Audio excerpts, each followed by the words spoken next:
Welcome to Adam Does Movies Live. It's Tuesday, January 23rd. I had to look because I've been on vacation, if you want to call it that. More of a celebration of life, survival, of really family and togetherness. I took my wife and two children, ages 14 and 11, to the nexus of hell, the center of pain and anguish and anxiety and hopelessness. I took them to Universal Studios and Walt Disney World, Magic Kingdom, and Epcot. It's been a treat. 7 days. Well, 6 days. 6 days at the parks. 4 at Universal / Islands of Adventure. 2 at Epcot and Magic Kingdom. And 2 days at Disney is worth a lifetime at Disney. I've been before. This was a recap, a rehash, a remaster, a revisit, whatever you want to call it. Let's get into a little bit of news, some housekeeping before I begin. First off, it's great to be back. I haven't done a live stream in a while. And even when I started doing the live streams in 2024, they felt a little off. Like I was still cleaning up from 2023. This is the Phoenix reborn, revolutionized, rising from the ashes again anew. And hopefully with it, we get a lot of fun this year. I want to thank everyone who's watched these live streams and joined me. It's been a project. It's come a long way, I think. So let's talk about some of the things coming up. The big one, some of you know already, kaboom. I'm going to be at Megacon in Orlando, Florida. When am I going to be there? I don't know. February 1st, I think. I'll be there February the 2nd through the 4th. Those dates might not be right. I wrote everything down except for the dates. Does it say it on the sign here? Let me look. Let me hide. It does not. Perfect. I will be at Megacon most of the time. On Friday, I'll be doing 3 different panels with Sean Chandler, Cody Leach, and a couple other influencer, creator things, whatever you want to call them. One of them's a reactor. Another one does reviews with his wife. They seem like good people. It'll be a good time. Friday, I'm on one panel at 4 p.m. It's going to be movie hot takes. If you watched me this last year, you are familiar with some of them that I had. I don't know if they'll be brought up or not. I did not set these lists. I am just a participant. I was invited by Sean and Cody. I'm gracious that they had me come along. It's my first con. I'm excited. I'm nervous, but I'm pumped and I'm going to be there. And hopefully 1 or 2 of you can be as well, or all of you would be preferred. But I understand a plane ticket, paying to get into the event. It's a lot to ask. But I would love to see some of you in person. It would be fantastic. Let's get through this. Friday, 4 p.m. hot takes. Saturday, 1 p.m. has the comic bubble burst. That's the topic. Has the comic bubble burst. I feel like we could go a lot of ways with that. And hopefully we do. I'm excited for that conversation. And Sunday, we cap things off with the 1 p.m., the scary state of horror movies. As you know, I don't consider myself like a horror guy. I'm just on the panel as maybe just a different perspective, a poor man's horror enthusiast, a common folk blue collar moviegoer that can maybe throw a couple ideas this way and that. I don't know. It'll be fun either way. Tomorrow, I have 2 videos going on the channel. A polished version of what we're going to be talking about today, which is the state of these theme parks, the nightmares, the pros, the cons, the whole kit and caboodle. That's going on tomorrow. I also have a second video on this whole Oscar nomination nonsense going on. I put together a top 10 list because that's what YouTube likes, top 10s of the biggest surprises, the biggest shudders, the biggest just whatever in general, whatever we can come up with for words. So things that I thought were a little interesting about the nominations for the March 10th Oscar, the Oshkosh Awards, the Oscar Awards. Thursday of this week, I have a video coming out on my channel goals for 2024. You got to do it. You have to do it every year. You have to have an idea of what you want to do, where you want to go, and hopefully you can make it happen. And on Friday, I have a movie review coming out, I imagine. I'm going to go to a movie Thursday night. I don't know what it is. I don't think anything new came out, but I know Anyone But You is really kind of popular.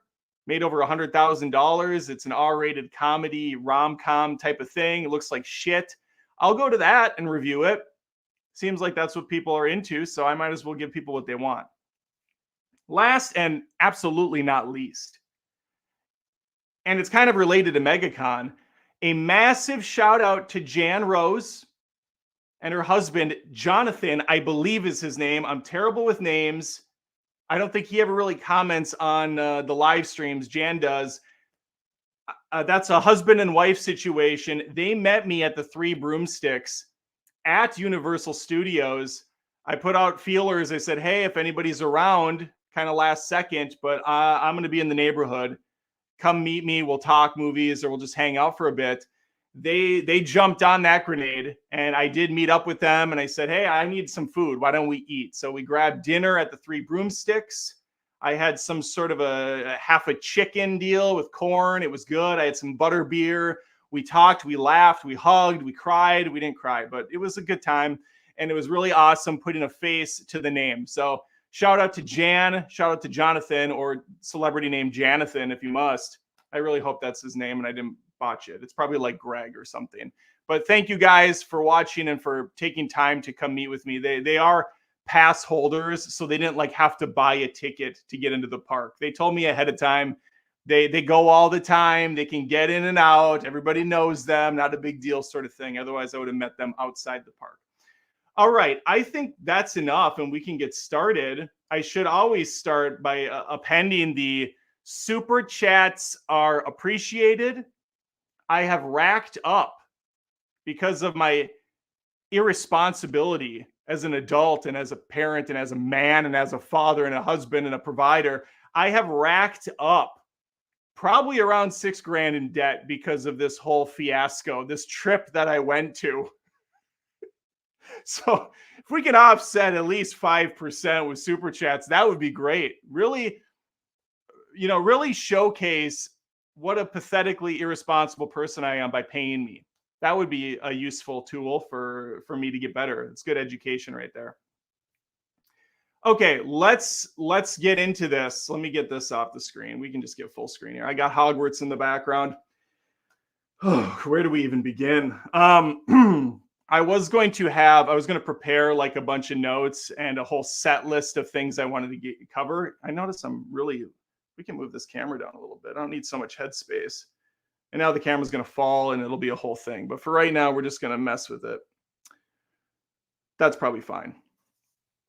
I was going to prepare a set list. I was going to go through the food, the audience, the attractions, the lines, all that. But I feel like I'm better when I just kind of go off the cuff and riff about it. So I'm going to go off the cuff and riff about it. And if you have anything you want me to bring to the table, super chat, because I don't look at the regular comments. I'm too good for the regular comments. You guys talk amongst each other. about how ugly my shirt is or whatever you want to say, that's fine. I got this at Universal Studios ET. And then we'll go from there. Okay. So my family and I went to Universal Studios at the beginning of last year, just over a year ago. We went to Universal. We had, I think, 3 days at the park, maybe just 2. I think it was 2 days at the park and 4 days at Disney. Or it was 3 and 2. It doesn't matter. Who fucking cares? I went to Disney with the family most of the time, and then we went to Universal a few days. Disney was a disaster. We didn't really like it. We didn't hate it because we enjoy having fun. But Universal was amazing. It was like the greatest thing ever. We had never been before. Going to the Wizarding World was fantastic. What's going? What? I love when you come down and just completely derail me. It's fantastic. Okay, my wife said it's 4 and 3, like it matters at all. We went to the Wizarding World and we were infatuated with its magic, its wonder, its splendor, the giant castle, the amazing rides. Didn't get on Hagrid's, which really killed me. But we also didn't want to wait in line for 3 hours. That's how long it was. 3 hours to go on that ride. We were also told that January is the time to go. It's cooler out in Florida. People are at school. They don't have time off. They took it off for Christmas. Go in January. Things are a little calmer. Things are a little cheaper. There's deals going on. And that was a good tip. It was still busy, but not unwieldy. It was not unmanageable. And so I was able to kind of go through the park pretty freely, see everything that the Wizarding World had to offer, go on the Hogwarts Express from park to park, which is fantastic. And it was just an all-around amazing time. Fast forward a year later, not quite so magical anymore. That said, we didn't have a bad time. I chalk it up as a win, but a win with a whole ton of caveats. A win that maybe is a loss all the same. We could have gone on a cruise, spent half as much money, and come out on the other side just fine, if not better. I don't go into things with the chip on my shoulder, believe it or not. I'm typically a very positive individual, very happy individual. So I can make the best out of a bad situation. And what we walked into was a pretty bad situation. The park, as in Orlando Studios and Islands of Adventure, you get access to both of them. And they're hooked together by the train ride that takes just a few minutes. It's fantastic. As long as there's no line. If there's a line, you wait, you get on the train, you go to the other park. You get access to those if you go through some sort of a deal. So we had a deal where we stayed at, what was the name of this freaking resort? It was, doesn't matter. I'll figure it out. It'll come to me. It was like a retro theme park, or it was a retro resort. A Cabana Bay. We stay at Cabana Bay, which is this retro, old school, very, I think, old theme hotel. And it was not kept up very well at all. The room smelled. It was inconsistently hot and cold. And we found out by day 3, it's because there was a giant hole in the bottom of the door where there's that little rubber flap that kind of secures things. So insects and rats and whatever could literally walk right through if they wanted to. The gates where you use your little key entry card, busted. Half of them wouldn't open when you use them. They were just old and not maintained.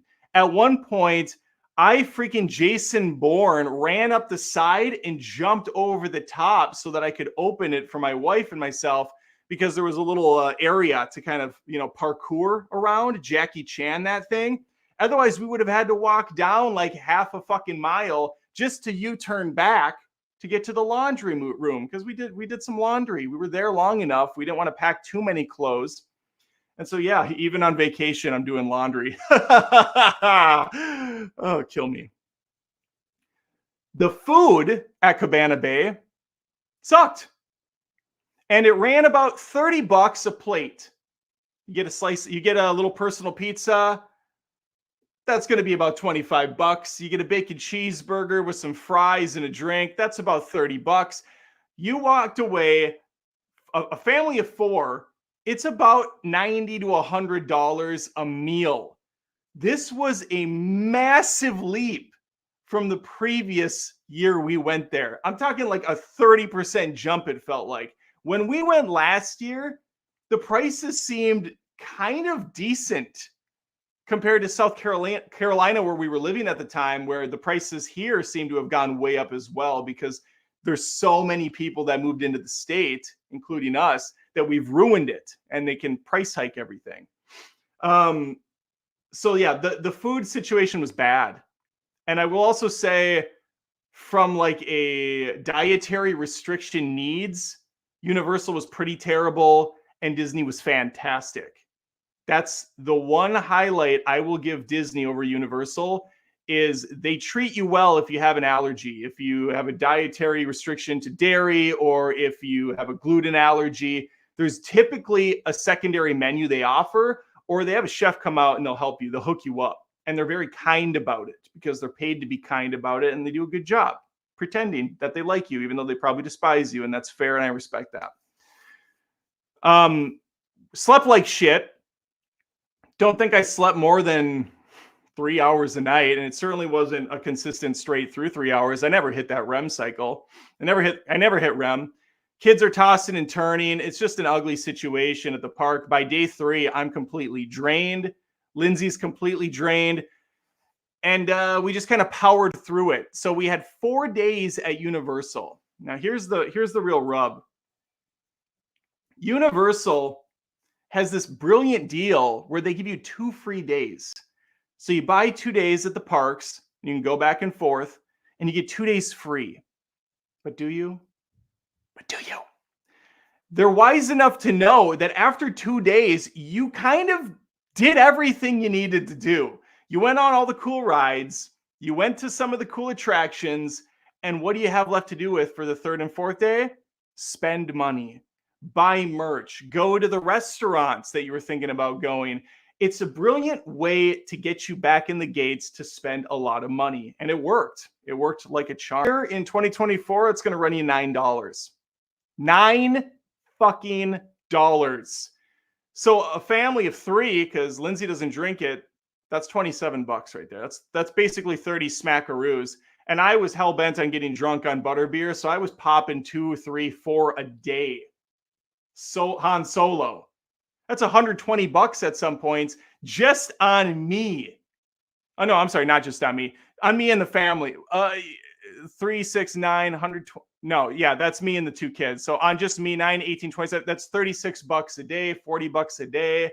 You compound that over 4 days. That's $160 just for me. I don't drink, so maybe that's not that big of a deal to a guy that goes and hits the bar on a Friday night and puts some back. That might be par for the course, but holy shit. Universal's making some good money off of the Wizarding World. I'm not sure if I want to jump back and forth between these 2 parks. I think I'll stay focused on Universal first, and then we'll move to Disney. But let me jump into a super chat so I can drink some water while I read these off. Make sure they're short for appropriate. Shot out of a cannon. Hack the movies, aka Tony. I went to Harry Potter Town twice last year. I like Harry Potter Town. That's good. Still mad they got rid of dueling dragons. I don't know what that is. I don't know what dueling dragons is, but I'm sorry for your loss. The only rides I'm familiar with is Hagrid's Motorcycle Fantastic Fest, the school tour where you go through Hogwarts hanging there and there's like awesome video. And that's my favorite ride, one of my favorite rides. And Buck Beak's dipshit roller coaster tycoon adventure for babies. Buckbeak's ride should be burned to the ground. Buckbeak sucks. I don't want to see his stupid roller coaster. Buckbeak doesn't suck. That's not fair, but his roller coaster does. Perm from the top rope for $10. Thank you, Perm. Because support. Glad you survived the screaming Disney babies. Yes, if you don't know, I have a video already on Walt Disney World and the out of control baby slash stroller slash Karen mom situation going on over there. Check out that video. It's a good rant. I haven't ranted in a while. That felt good. Alex Douthright for $5. Thank you, Alex. Stayed at Cabana Bay with my dad last year. The food was horrible. The bowling alley was cool, though. Thank you, Alex. Yeah, the food is atrocious. The bowling alley did look cool, but you have to pay for it. It's not a perk. It's a price tag. Everything costs money. Everything costs money, baby, including the bowling alley. They do have now, Cabana Bay does have 2 pools that they pride themselves on. Only one of them was open. The other one was under construction. And that's kind of a theme that's going to run through Universal and Disney as we push through this. Let's get down to business. Hogwarts / the magical wizarding world of Harry Potter. The highlight of last year was the low light of 2024. The park was manageable. 30% increase as soon as you walk through Diagon Alley. As soon as you pass Hogsmeade, you're dead on arrival. The population bursts. It's insane. There is nowhere to walk. You get maybe an hour or 2 at park open to make it manageable, but after that, it's game over. And the alleyways are kind of small. The shops are even smaller. There's nowhere to move around. And everything is so overpriced, and you just basically all you can do is shop. That's it. That's all you do is shop and go on rides. So let's get to the rides. Actually, let me back up. Beep, beep, beep. The park is great. I want to say that first and foremost. It's not Universal's fault that so many people are going to the park. All right, let's put that out there. And I will say the stroller baby situation at Walt Disney World, not near as an issue at Universal. Not even remotely in the same league as Walt Disney when it comes to the stroller baby situation. Universal Studios has a ton to offer. I like that park better than Islands of Adventure, even though Islands of Adventure arguably has better rides. If we break down these parks, which I will do now in their entirety, you have Islands of Adventure, which has the garbage Dr. Seuss section, which should be lit on fire. It takes up a very large portion of this theme park. I don't know who it's for. Do children know Dr. Seuss anymore? Does it need an entire dedicated section? Maybe just a ride? Maybe just a call out, a small little island for Dr. Seuss, but not an entire giant area. And no disrespect to Seuss, a legend in his own making, a visionary, right? But theme park, I don't think so, Tim. I don't think so. Being a Minnesota boy myself and being a MOA family member, a proud MOA goer, we used to have Peanuts, not to be confused with penis. Peanuts, Charlie Brown, Snoopy. This was the big thing at Mall of America in the theme park. It was all themed after Charlie Brown. There was Snoopy rides and the parks and all that. And eventually Mall of America's like, you know what? I don't think the kids are hip to Charlie Brown anymore. So we're going to go ahead and wash this out. We're going to put this parks staple thing in place for a little bit, a placeholder. And then boom, it turns into Nickelodeon Universe. I'm young. So Nickelodeon Universe has been at Mall of America now for, I don't know, 15 years. I'm not sure how long it's been. It's been a long time, maybe longer than that even. But it was Charlie Brown first. So when I look at the theme park on Islands of Adventure, I just kind of scratch my head because you have this huge Dr. Seuss area. And then you have a massive comic book area, this old school comic book area with like Archie and Betty Boop and Rocky and Bullwinkle and all these fucking characters that nobody under the age of like 35 knows. And they take up huge areas and it's cool. It looks great. But I just feel like it's outdated as hell. And believe me, when we get to Disney, when we get to Magic Kingdom, that's going to be no walk in the park. Okay. And even the other comic book section that's got Wolverine and the Hulk and everything, that also has a dated feel to it as well. And I understand it takes millions upon millions, if not billions of dollars to modify and update all this stuff. It's not an easy task. And they can't close down the parks for this. but a big chunk of it feels a little outdated on Islands of Adventure. And there's just not much to do over there that's that captivating. You go into that Archie style retro comic book area, you have a Popeye ride, which is a water ride and pretty lame. And you have this like downhill kaboom, kablooey. That might be Rocky and Bullwinkle. I think that is, even if it's not. Oh, it's Dudley Do-Right. This Dudley Do-Right. Remember Dudley fucking Do-Right? That's a water ride. My kids love that ride. It is fun. I enjoy it. I think it's good. Could maybe be updated and modified for the future. But regardless, those are really the only rides over there in that big ass area. We then move our way to a more modern section, which is Jurassic Park. Jurassic Park's a massive property. We got Jurassic World. It keeps going. This area is pretty sweet. It contains one of the shittiest rides at Universal, and not shitty on its face. The Kong ride, the King Kong ride, is this virtual tapestry where you go in a bus, you put on 3D glasses, and you look around at all the all the fucking CG visuals. Kong's fighting the T-Rexes or the V-Rexes, whatever they're called in that movie. What's more funny, there's some branding stuff that I appreciate from both Disney and on Universal. On the Universal side, this ride is Peter Jackson's King Kong, but they market it as the newer MonsterVerse Kong. It's Kong Skull Island or something like that is what the ride is. But it's very much Peter Jackson's King Kong inside the actual ride. So they modified the outside, but not the actual ride itself. Regardless, it breaks all the time. In fact, the 4 days we were there, it was never running for more than 35 minutes. I swear to you. This shitty thing was broken so much, it was impossible to get on. And I didn't really care to go on it anyways. I went on it last time a couple times. So it was I think it's the only ride my family did not get on in the 4 days we were at the park because it just didn't work ever.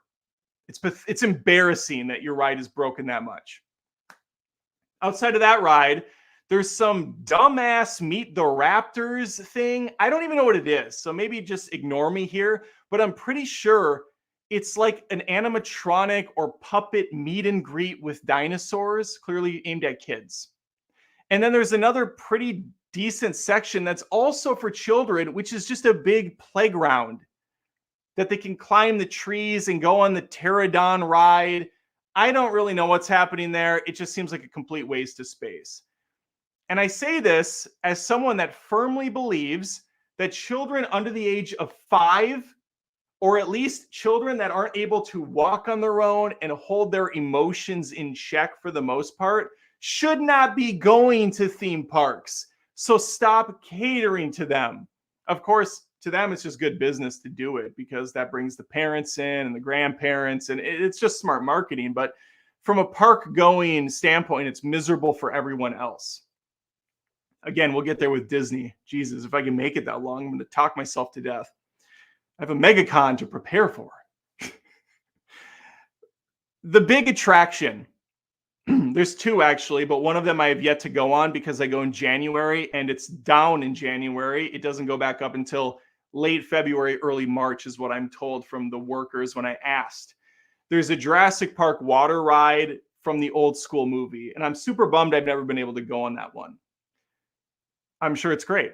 The other one, though, that's freaking awesome is the Raptor ride. The I don't remember what it's called. The Raptor coaster thing. It doesn't matter the names.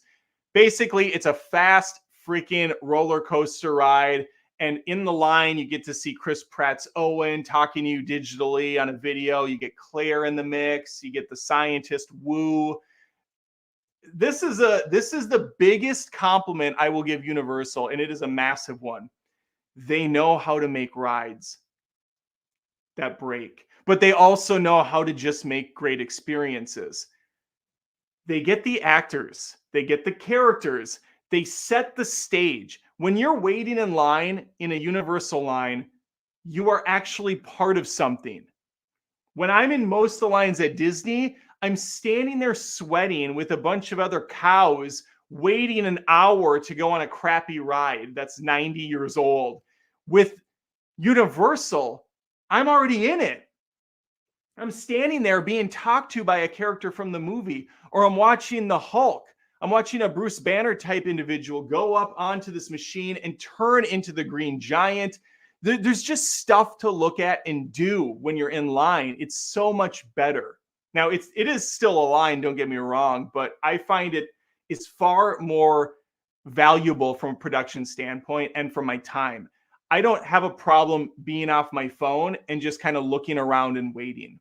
Now, a lot of people do go on their phones, and that's fine. But I think that they do a good job with the waiting game. And then once you're on the ride, it continues. So usually they set a story up. There's a storyline going into the ride.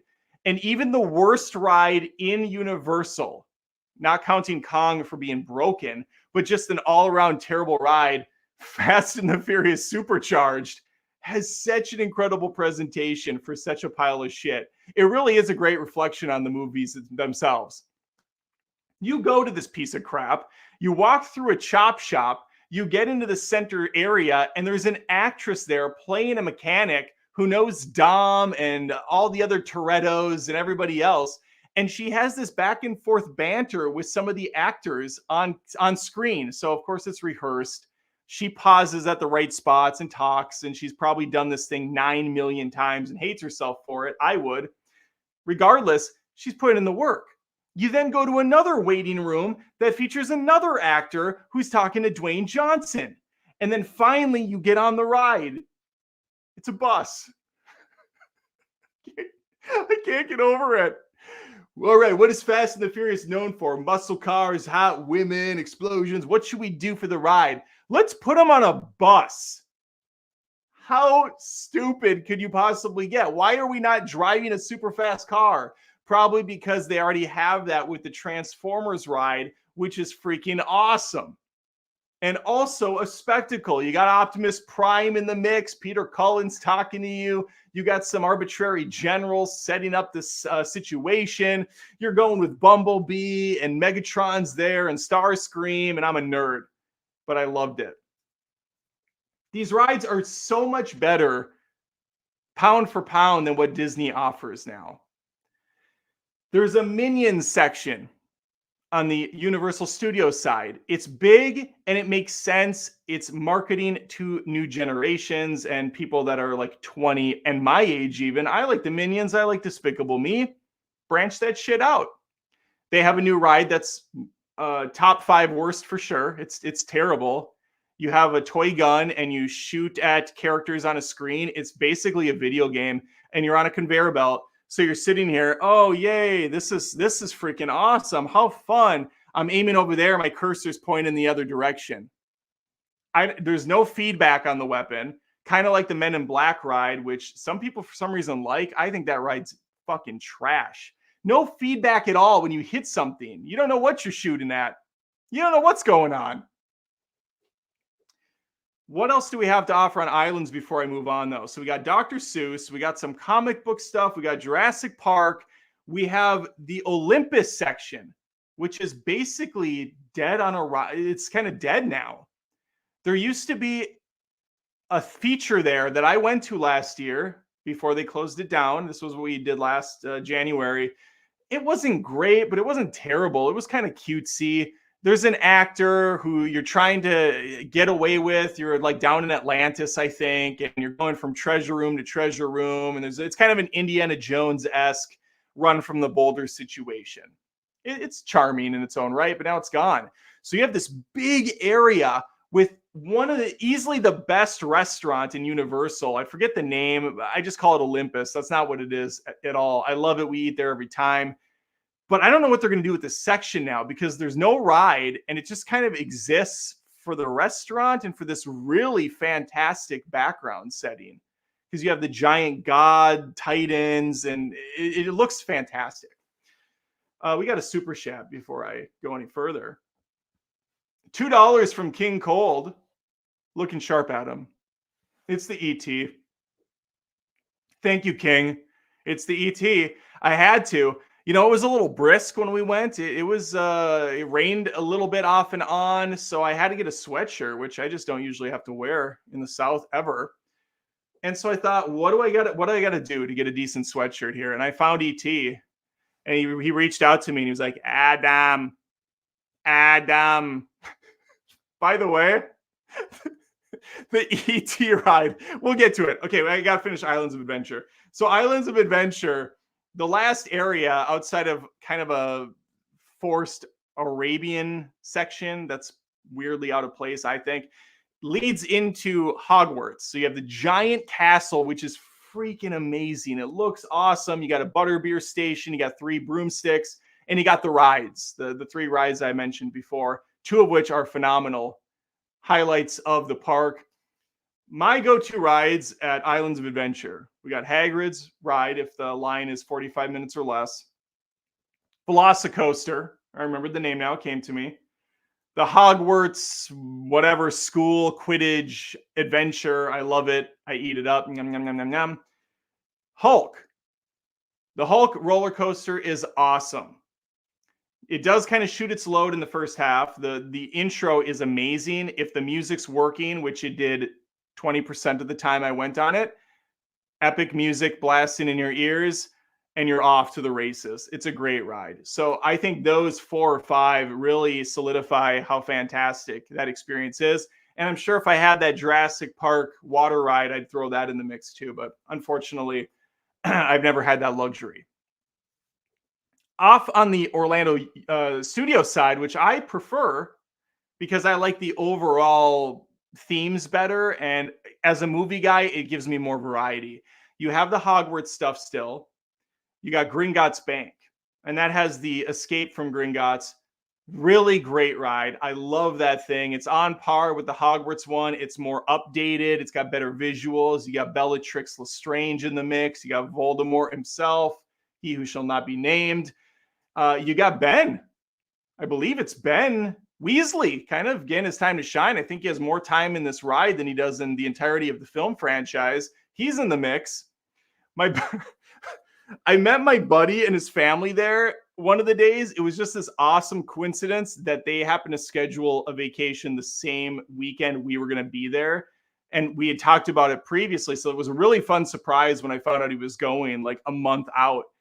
And so we met at the park one of the days, and the ongoing joke we had, because rides broke down so fucking much, was that Rupert Grint or whatever his name is, Ron Weasley actor, is working at the park. And so he keeps going on the speaker and he's like, hey guys, listen, it's Rupert.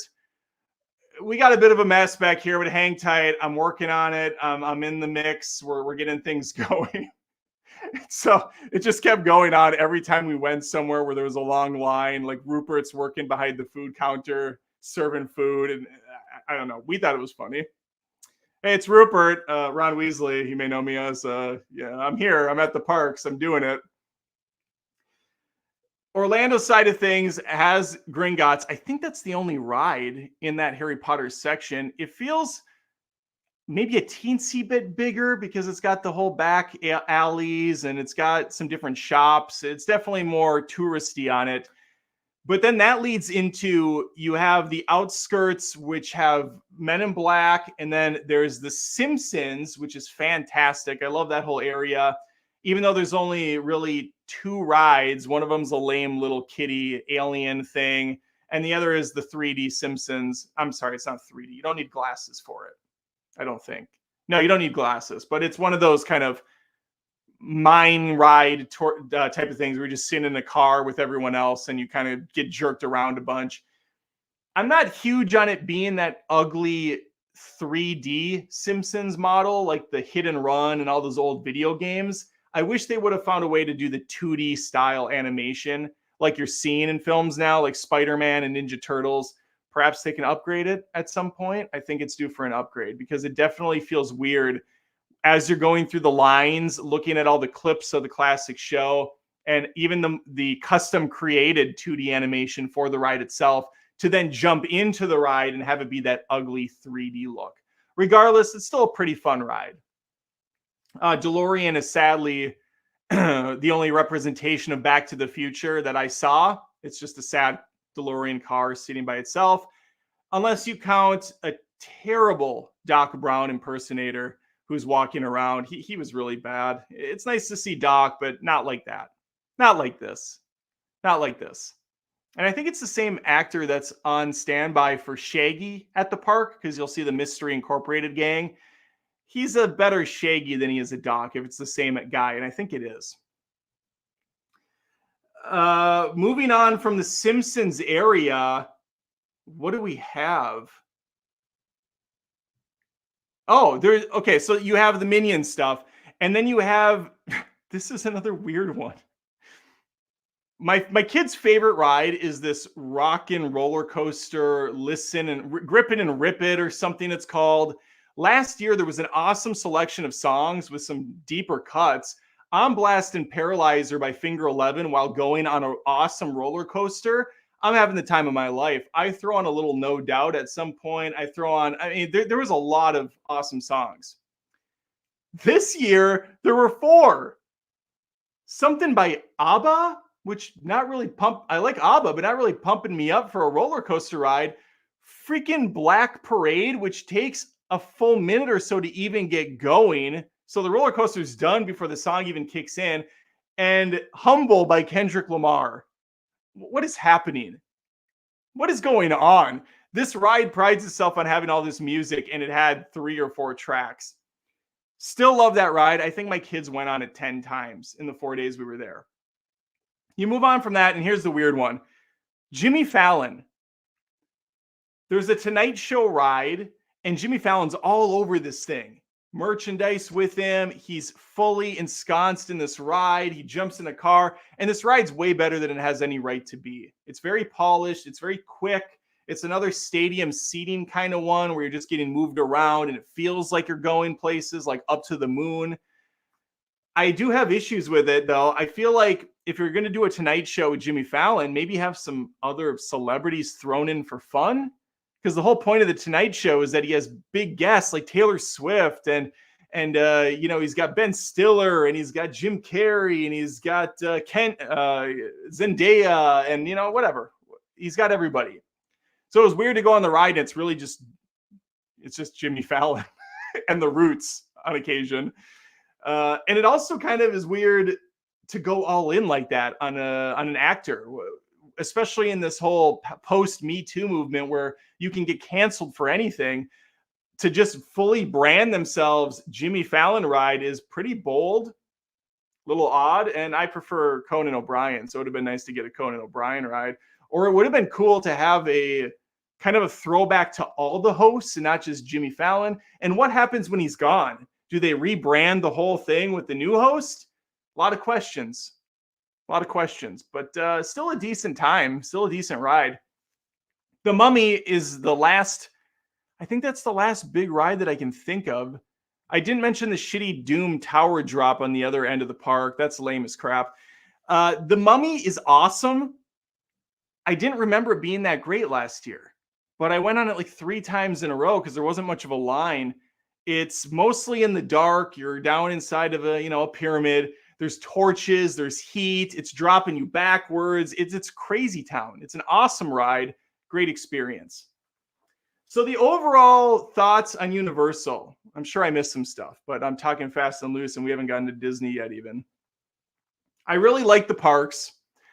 4 days was too much. I think 3 days or 2 would have been far better. By day 4, we were so checked out that I was just kind of vlogging everything for the video tomorrow that's going to be on the channel that I highly recommend you watch because it's a very fun video. I did enjoy that day probably the most outside of the one where my buddy and his kids were with, because it felt a lot more chill. So I'm taking this whole thing from the standpoint of I'm a dad with kids and a wife. If I lived in Florida, one of the reasons we moved to South Carolina is because we're close to Disney. It's a 5.5-hour drive, and we don't have to pay for plane tickets and stuff. And we like going to these parks, or we did kind of. If I was a resident in Florida, an annual pass seems like a no-brainer. It doesn't look like it's that much money for Universal. Disney seems like it has 18 different tiers and it's very convoluted. But Universal, if it was just me going and maybe a wife or a girlfriend or whatever, shit, that just seems like a fun time. Like you just fuck off after work and walk around the park for a couple hours, maybe grab a butter beer, and that's it. Hell, it would be a dream of mine because I love working out of the house. My day job is a developer and designer for a web firm. I'd love to take my computer. A big thing I like doing was going to like the Mall of America and working, but I lived a long ways away, so I didn't do it often. It was very rare, actually. But if I lived by the park and I had an annual pass, I'd go there and I'd find a spot and I would just work for the day and just take in the sights and the sounds. And to me, that's fun. I don't know. I'm weird like that. I like to be around people, but not necessarily interact with anyone. It's like the illusion of being part of society without actually contributing anything to it. Yeah, Universal overall, I like it still. I think it's definitely some place people should go. I do fear, and it's so hard to know because we had done it last year and everything was fresh and new and we had those rose-colored glasses on. Everything was magical and great. And this time around, it was just all been there, done that. They hadn't really changed anything about the park. It's all kind of the same. Even the attractions haven't changed. They still have the drummer guys on the construction site. The Bourne Identity thing was the only thing I didn't really get to last year besides Hagrid's ride. And that blew me away. If you haven't done the Bourne Identity Indiana Jones type thing where it's inside and it's a big theater and there's actors and digital stuff going on, that was so impressive. I was blown away by that 10, 15-minute presentation. I don't know how long it was, but it was really good. Really good. And Universal overall hasn't completely dropped the ball or lost me. They're not really doing anything new in the parks per se. But I know they have a massive new theme park, Epic Universe, coming in 2025. And so that kind of tells me, you know what, I'm going to hang off and maybe I'll go back to these parks 2028, maybe 2027. Give them a couple years to get the kinks out and get all that massive rush of people out of the parks. It's always going to be busy. That's just how it is now. And it sucks from the Hogwarts side of things because it's so busy. And I went at the lightest time of the year. I just fear that people aren't going to get that awesome experience I had anymore. But you know, I got it, I guess. So fuck you. All right, we got Jan Rose. Perfect timing. Out of a cannon, $5. Universal Islands of Adven, short for adventure, is my fave. Short for favorite. Forbidden Journey, my favorite ride. Was Forbidden Journey the one that they got rid of, Jan? I imagine it was. You don't need a super chat again. I'm just going to assume I'm right. Love Universal. Even with the food, customer service, ride problems, it's fun. Jan brings up a good point. I think the customer service at Universal, it wasn't terrible, but the people not near as chipper as they are at Disney. There really is something to be said about the way they freaking assault their customer service, the way they tell their employees, you have to put a smile on. The customer's right. They're paying a ton of money. Make it magical if you can, damn it. I'm impressed by Disney's staff. They're very good. Universal wasn't terrible, but they did definitely feel a little bit more schlubby, a little bit more like, oh, when's this day going to be over? All right, let's move on to Disney. Let me take a drink quick. Super chat anything in about Universal if you want. I'll read it off while I take a little break. I wish I had a little Kramer Merv Griffin set thing where it could go dee, dee, dee, dee, dee, dee, dee, dee, and we'll be right back sort of a thing.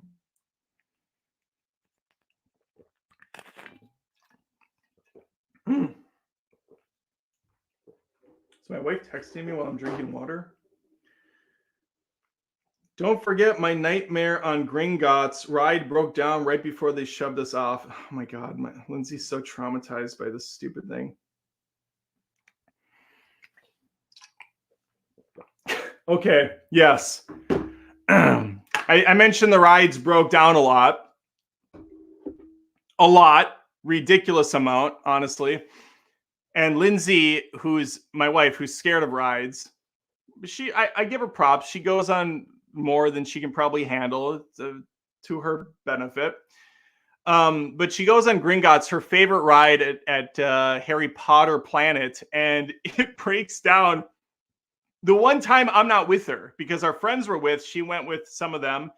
And the ride broke down while she was on the rails part where the troll is supposed to throw you to the other track. It's just not moving. And I think it was out for a few minutes, if even. But every second is like an eternity. You know, the ride's going to break, it's going to fall over, whatever. So I felt bad for her, of course. And it's too bad that it had to happen. But we would experience several malfunctions at both Universal and Disney in our 6-day stint. So it was not uncommon at all to have a ride stop while you were in the middle of going on it. It happened several times at Disney as well. Okay, let's get there. Last year, we went to 3 of the 4 Disney parks. Or did we go to all of them? Shit, we went to all of them. Last year, we went to all the Disney parks. No, I'm taking that back. We've been to Disney 2 previous times, so this will be our 3rd time going as a family. And I've been there like 5 times because I went there twice. Once as like an 8-year-old, and again as a teenager with my family. And then we took our kids to Disney, and we went to all 4 parks. We went to Hollywood Studios, Epcot, Magic Kingdom, and Animal Kingdom. It was universally agreed upon that Hollywood Studios sucks ass. It's got all the Star Wars stuff. It has the Toy Story crap. It has some random attractions like the Fantastic Tower Drop and the Aerosmith ride. It had my favorite ride on the planet there, and they killed it, which was the Great Movie Ride, I think it was called. I forgot the name. It's been a long time. Forgive me. But basically, it was a slow-moving ride where you went through a bunch of popular franchises like Alien, Singing in the Rain. Like, just random stuff would show up with real actors, and it was really well done. And I think now it's a Mickey and Minnie roller coaster thing. I don't know if it's any good. Probably will be pretty cute. We opted not to go there because the park is so freaking small. And since it has Star Wars for some reason at this park, the smallest park with the most popular franchises, Toy Story and Star Wars, everyone goes there. And we opted not to go there because when we went, it was hot as crap. You couldn't move. The bathroom lines were around the freaking building because there's not enough of them. It just was so awful. And then my buddy went with his family a year later, and he had nothing but horror stories. They waited for hours to go on some Buzz Lightyear ride, only to have it die before they got on. So they lost out on 2 hours and had nothing to show for it. This happened on several attractions. They would get in the line for a long time only to be dismissed without getting anything back for it. No refund, no fucking gift card to get some food. You're just shit out of luck. So imagine dropping thousands of dollars on plane tickets because people come from different countries. They're all over the globe to go to Disney World. You spend all that money only to get rained on or sit in the hot 100-degree weather in a line for hours only to have rides broken all the time. Again, if you are a resident in Florida, it seems like a no-brainer to have a pass to the parks, and I think most people do at this point. But fuck, for anyone else, it is a nightmare waiting to happen.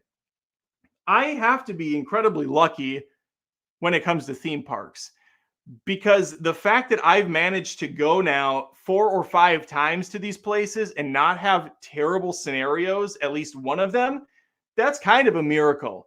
Because when I talk to other people, they have some of the worst stories ever. We did have one little issue that came up, but it wasn't enough to destroy the entire thing. But let me get into the parks we went to. Animal Kingdom, not great to me. It's really, it smells because you got the animals. It's very, for some reason, humid and sticky at that park. I don't know if it's because it's so open or whatever it is. A lot of people. It's not a very big park.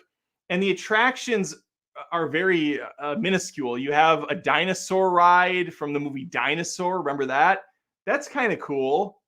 I guess, but it's kind of tucked away in a corner with a bunch of kiddie shit. And then you have the Pandora stuff. Pandora looks fantastic. There's 2 rides at Pandora. Really, there's one because the slow moving Navi river raft ride is so dumb, so completely pointless. I don't know what the hell they were thinking making it. You're on a boat raft thingy and you just slowly move and they have the music like the and it's just the blue people, the Navi running through the woods and once in a while stopping and winking at you. And that's it. That's the whole ride. What a dumb thing. The flight of the Navi or whatever that one's called, though, that is one of the greatest rides I think ever created. You're on these cool bikes that are supposed to be one of the dragons that you assimilate with, and you are flying over water crests. There's creatures jumping all over. It's this beautiful 4D style interactive speed chase, and it's so good. And you are going to wait and wait and wait for it. But don't worry, Disney has you covered. Let's get into this part. Let's get into the real majesty of Disney in 2024. A couple of years back, maybe just a year ago, because I feel like I didn't use this. I did use this last time. Within the last couple of years, they got rid of their whole lightning pass system or whatever it used to be called. I can't remember what it used to be called. What they have now is this Genie service. It is the biggest pile of shit I've ever seen in my life ever. I'm not being hyperbolic. This thing is trash. What it does is you fire up the app and Disney plans out your day. Oh, you're at Epcot? Let's magically make your day and all your wishes come true. So the Genie app fires up. You pick the things you're interested in, and then it looks at all of them, and it says, fuck you, not going to happen, go kill yourself, throws those out the window, and it's like, you chose this. Enjoy. I did not choose that. What are you talking about? And it'll say, go on this at 9 o'clock. And then at 11:30, go here. And then at 1, go here. And every time it puts one of these on there, it gives you a little bit of an indicator of how much time you're going to take. And it's always average or heavy. Average for Disney is 75 minutes. That's average. Heavy is an hour and a half plus. I think I saw a low on that magic list maybe in the first hour of park open, and that was it. Then there's the lightning lane sort of thing that you get, but not really because it's bullshit. They give you the opportunity to lock in a fast pass experience. So when it opens at 7, it'll show you what's available to lock in. And spoiler alert, it's always some dirt crap ride that's at 1 or 2 in the afternoon. If you lock in at 1 or 2 in the afternoon, you are locked into that ride at that time. And so if something else opens up, you can't go to it because you'll lose that spot. But if you don't choose to use that spot, you're not going to get any anyways. Because after about 20 minutes, they're all gone and you don't get a lightning lane at all. So it's just a stupid, pointless service because the parks are so overpopulated with people, there's nothing they can do. This was also brought to my attention before I completely miss out on it. Kids 3 and under get into the parks for free and eat free. Are you out of your fucking mind, Disney? Why do you hate your guests? This is why every mother and father bring their 14 children with and their RV-style fucking strollers. It's absolutely insane. And to that point, I always go to grocery stores and other places and see the first few rows of every lane filled with handicap spots. There would be like 20 handicap spots. And I always think to myself, these are never used. There's like 3 of them used at the most. Why do you need so many handicap spots? Disney has answered that question for me. Because 1 out of every 20 people at the Disney World parks is in a rascal, is in a small all-terrain vehicle cruising around the park. It's so insane. And they're so privileged. If you're in their way, it's just, If you could kindly unwedge my wheel, I'll be on my way. It's so insane. And I have to believe that 50% of them, maybe more, don't need the rascal, but they choose to purchase the rental so that they can cruise around and run people over and just sit there and be useless. I have no words for what a shit show Disney has become. And I don't think it's really ever been that magical past the 90s. I remember taking my kids when they were younger. Olivia, I think her first time going was 9 and Connor was 6, which I think is the appropriate age. 6, I think, is about as young as you could get, unless your kid's a little less garbage than Connor, that you could probably get away with a 4-year-old. But anything less, and good luck, you're playing Russian roulette with your life. And you're ruining other people's experiences because your kid probably is being a garbage child and ruining it. They got to be able to walk on their own and not take up so much damn room, because these parks are so overrun now with strollers and rascals. There's just no getting around anything. And so the lines get even more long because you're waiting for people to move slowly through them. It's asinine. The last type of lines situation we have to get to is the virtual queue. This is a newer thing. This is just such a special time in the world that we live in. Let me jump into the super chat really quick before I get into the virtual queue. The Blind Mask for $5 says, I was able to knock off everything I wanted to do in both parks back in September of 2021. I'd say it's overall a better time than Disney. So Blind Mask is on Universal. Yes, Blind Mask is absolutely correct. If you are thinking about going to the parks, hands down, Universal is so much better for your money, and it is cheaper. And it is just overall a much more pleasant experience. You can get on the rides. I think the average wait time for the lines, keep in mind this wasn't the weekend. The weekend, I'm sure, is far worse. But I never waited more than 45 minutes for anything. This was, of course, Monday, Tuesday, Wednesday, Thursday. And even on Thursday, it was busier for sure. But it was still manageable on Thursday, even though most of the rides didn't work at that point, which was remarkable. There were some rides that just never even opened on that day. They were just gone. Okay, virtual queue. If you didn't like waiting in lines before, Disney has you covered. Now you can wait in virtual lines to get into real lines. Let's jump into Epcot. Epcot, I talked about Animal Kingdom. I talked about the garbage that is Hollywood Studios. We went to Epcot because we love Epcot. It's massive. It's a huge park. A little tough to navigate because there's a giant pond in the middle. So you have to ring around the rosy to get to some of the stuff. Or you could take a ferry. I've never taken the ferry. That might be convenient. It seems like it's not. Almost would be nice if they had a bridge that went across this whole thing. But I lament. It's a great park. And you can get some good steps in. And if you're a Pokemon hunter, that probably works well to your advantage. You can hatch some eggs, you can incubate, you can find stuff. It's a good time. We went there with a few things in mind. We didn't give a shit to go on the Frozen ride. We've been on that a couple times. It's for babies. It's fine to do once. It always has a stupidly long ride wait time. I wanted to get on Ratatouille. It's a newer ride. And I wanted to get on Guardians of the Galaxy. Those are the big attractions there. Ratatouille did not have a virtual queue, and we were able to get in there pretty early on when the park opened. Ratatouille is fantastic. Easily one of my favorite rides that Disney has to offer now.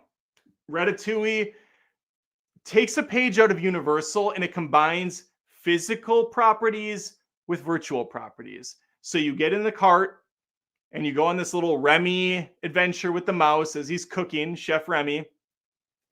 And you're small, because you're at his level. And so they have physical objects of food and of counters that you're actually going under. And at one point, they have these giant wheels spinning because you're under one of those tables. The thing was so good. And it's not a fast, exciting ride by any means, but it's spraying some water at you when he's splashing some out of a dish. The furnace goes and there's real fire. They did such a great job with this. And it really did remind me of Universal rides. So I thought, okay, Disney's learning, they're adapting. And the same can be said for Guardians of the Galaxy when I eventually got on it. at like 5 o'clock. It might have been later than that even. How the virtual queue works is you have to get in it at 7 a.m. or I think there's a second one at 1 p.m. for this ride for Guardians of the Galaxy. At 7 p.m., I hit the sign up for the virtual queue and was rejected.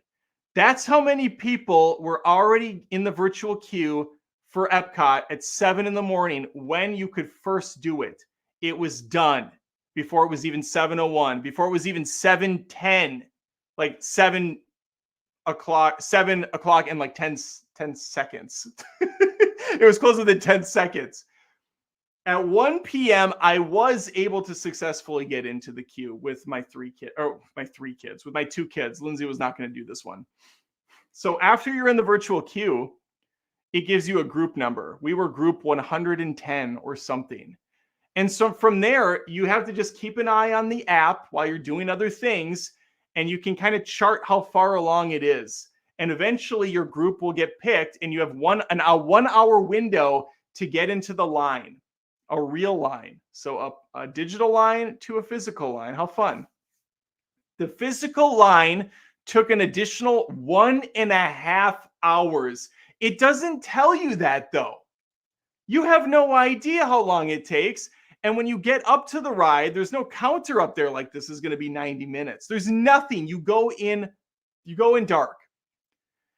And so we went in there with no knowledge, and it went on forever. We're like, when is this fucking ride going to come up? This was miserable. And so by the time I got to the ride, yeah, of course I was a little underwhelmed. It is a great ride. It's very polished. It's very slick. I like that the actors are involved. It had a universal feel to it, but not an hour and a half. I mean, this is ridiculous. Nothing should take a 2-minute ride should not require an hour and a half wait in line. That's so stupid. This virtual queue thing is garbage. The Genie service is trash. The parks are overrun with people and babies and strollers. The prices are out of control. That's the final feather in the cap for Epcot and Disney Magic Kingdom. We're hungry. My wife can't eat dairy. I have celiac disease. I can't have gluten. My children most likely have 1 or 2 of these allergies. We're keeping them away from gluten. It's their choice whether they want to have it or not, but they're opting to listen and avoid it if possible. Connor less so than Olivia. Olivia's like very strict with it, but Connor's like, I'll have a donut. I'll have a pizza. I'll have this. I'll have that. Everything's fine. But he'll play ball if we want him to. Anyway, there is a place inside of like the flyover California. There's a few different attractions inside this building at Epcot. And there's a restaurant in the back. I don't remember the name of it. It's like Garden something. It's a buffet style restaurant where you sit down and you get a meet and greet with Chip and Dale and Mickey and different characters that kind of like wandering around this little rotating, slow moving restaurant. And you get this awesome breakfast of scrambled eggs, bacon, sausage, muffins, waffles, and it's all gluten-free and dairy-free by the chef, which was freaking great. What wasn't so great was the $250 that it cost me when all was said and done. $250 for a buffet breakfast. That was the second most expensive meal of my trip. So remarkable. We liked it. It was good food. It was the best food we had the entire time. It was fun seeing the characters. $250 fun? No, it wasn't. It wasn't that. But there's a much better price tag coming up. Overall, Epcot was still a big win. It was great seeing my friends again. They joined us for that one. Oh God, I got to talk about one more ride. Oh my God, this ride was so fucking bad. Okay. We got to talk about the rides at Epcot. They're out of control, terrible. It's so embarrassing that Disney puts these as rides even. There's a Beauty and the Beast sing-along in France, appropriately so. When you see Beauty and the Beast sing-along on the outside of an auditorium, I imagine what jumps to mind is maybe it's a theatrical performance by some live actors. If not that, maybe it's a custom made theatrical experience that's maybe 15 minutes long. If it's not that, maybe it's something completely unique and different that I haven't thought of that they would put at a theme park. It's none of those. What it is a horribly animated and voiced LeFou, the dumb character that Gaston's friends with, giving you his side of the story of the original Beauty and the Beast movie. These are done with what I imagine are Adobe After Effects animations, where he's just kind of like barely moving and it looks very crude. The background's completely boring and generic. And he's just kind of cropped into these random little moments from the movie. And it'll be like, oh, I'm over here doing this now. And then it will jump cut to one of the songs. And the sweet and almost kind, and he was and they will play a chunk of it. They won't even give you the entire song. They will give you just a small little glimpse of it with the words underneath. Then it's back to LeFleur or LeBeau, Shia LaBeouf, whatever the hell that character's name is, LeFou, and the Fool is what it means. And then we're off to another song for a little bit of time. This was such a piece of shit. And I remembered it from last time, so we didn't go this time. 2 more experiences that are so laughably bad, I can't believe they take up space at this park. Illumination is represented with a 3-video magical experience in 3D. So what you get are 3 Pixar shorts that you get to sit down and watch. Oh, cool. 3 Pixar shorts in 3D with some like super smell and magical stuff going on. No. They're 3 Pixar shorts that you can watch on Disney Plus now, that you've already seen probably in 3D if you went to them in theaters. One of them is that awesome Mickey Mouse 2D, 3D hybrid where he's blowing through the screen and stuff's flying around, the Steamboat Willie thing. Another one is Piper, which is that hyper-realistic bird that runs on the beach. And then the third one, I don't even fucking remember. Who cares? I've seen them all. So we're sitting here watching something that's free on Disney Plus if you're paying for that stupid service. What the hell? They couldn't come up with some custom videos unique to Epcot? I honestly thought, and I know this is crazy, that it was going to be a behind-the-scenes thing at Pixar. I thought we were going to go on a 15-minute tour of Pixar, and they were going to show us how they make this stuff and the campus and meet some of the creators, and then maybe we get a short after that, or maybe they introduce one. I just couldn't believe how lazy this was. And that brings me to the final feather in this crap, which is, oh my God, what is his name? My boy Figment. Figment is the mascot of Epcot. He's this annoying purple dragon who is very imaginative, a figment of your imagination, if you will. He has a ride there. I didn't realize that there was a ride there last time, so we jumped on it. It was a very short line, which means it's going to be good, of course. On a Friday, when you have a wait time of 5 minutes and everything else is already averaging out at an hour, you know you're in for a really good time. So we go into the line, and the first thing I notice is there are 3 posters on the wall. One of some British dude I've never seen or heard of. He may be very popular or prominent in Europe, or maybe he's just an older generation. I don't know who he is. Fine. The second one is of, oh my God, what is his name? I'm completely flubber. Robin Williams. Robin Williams is on here. The late Robin Williams, RIP. Pour one out. And then the third one, who's the one I'm actually spacing on, is, God, from Honey, I Shrunk the Kids.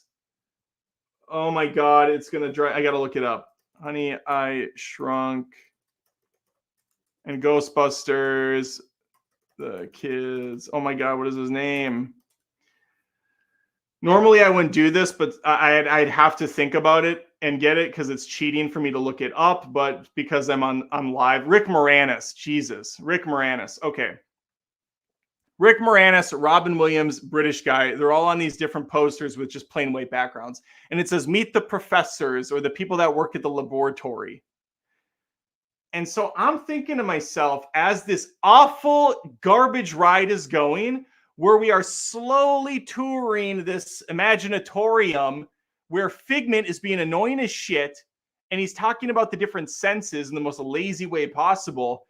In the back of my mind, I'm thinking, okay, we have British dude on the video, and he's interacting with Figment. So at some point in time, we're going to see Rick Moranis, which is awesome. I love Rick Moranis. And at some point in time, we're going to see the late Robin Williams circa 1980 or 1990 or whenever the hell this thing was made. He's going to be there, and I'm going to get emotional feels, and I'm going to see something unique to this attraction that many people haven't seen before. And so that's really special. And he's nowhere to be found. Rick Moranis is nowhere to be found. This is British dude and Figment through and through. What a complete garbage waste of time this ride is. Terrible, awful attraction. And that's the majority of Epcot rides. You don't go to Epcot to go on the rides, which is weird that they put Guardians of the Galaxy there. It's kind of weird that it's there. I get why Ratatouille's there. Guardians of the Galaxy, like, what? Why is that there?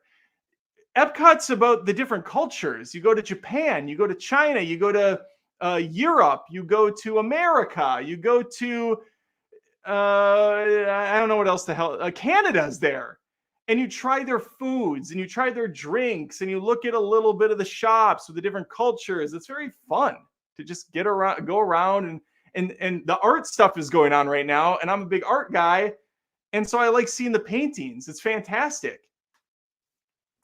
I don't know why Guardians is there. The ride was fun. Fucking hour and a half wait, though, wasn't. Overall, Epcot's still solid, still great. If I didn't have kids with, it'd be even better. If you just are a couple or you're even going Han Solo, it's a great time.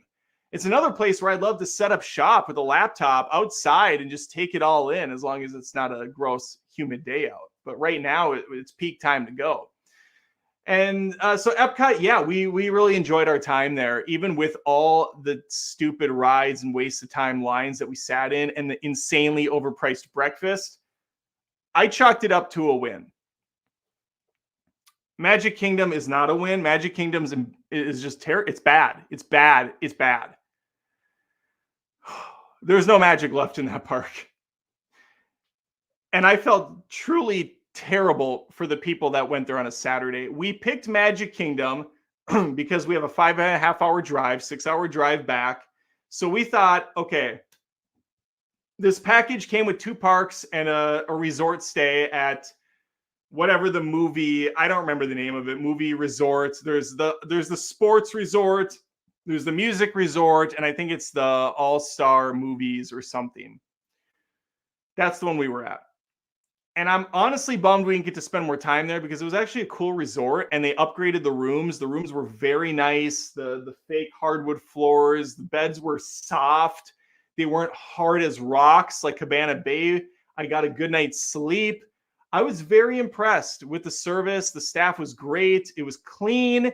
There was movies playing outside. The pool was open and warm. You had Fantasia, Mickey Mouse. It was really cool.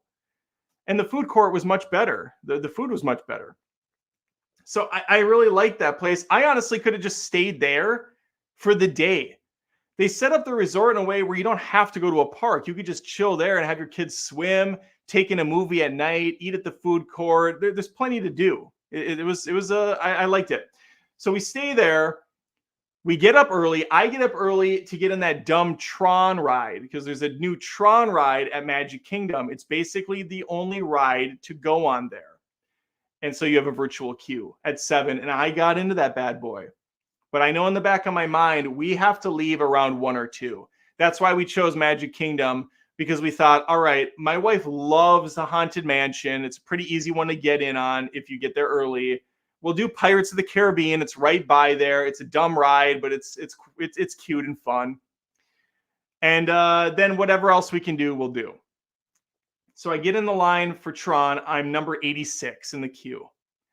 I figure, all right, there's probably a 1 o'clock queue as well. So we're probably safe to get in before that.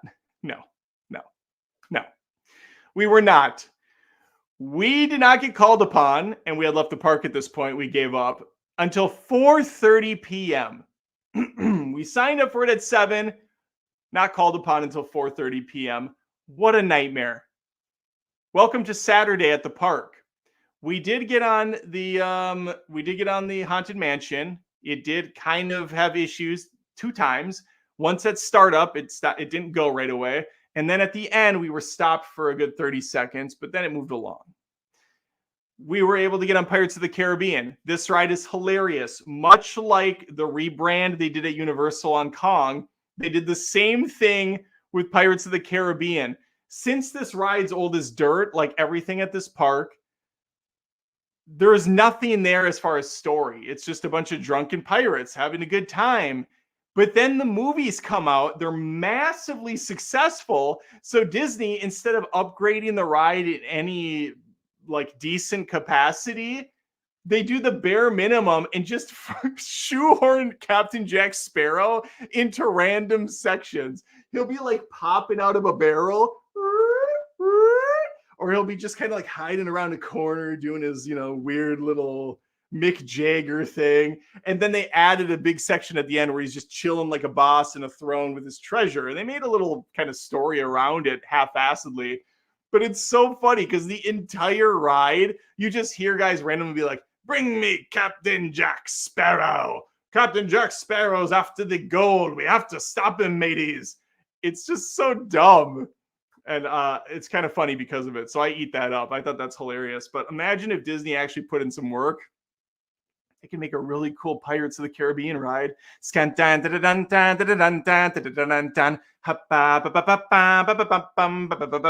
You could be in a pirate ship simulation on the high seas. Cannonballs are going by. Oh my God, there's so many cool things they could do with it. Johnny Depp's in the mix. You got Keira Knightley's character from the movie. Maybe you got fucking Davy Jones in the mix, Captain Jack Sparrow with the tentacles.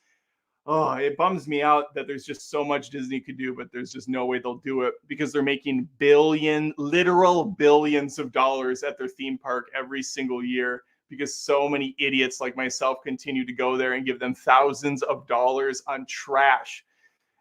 We go on those 2 rides. Oh, side note, this is a drop the ball moment, but I never even talked about E.T. I want to talk about it. I love that ride at Universal.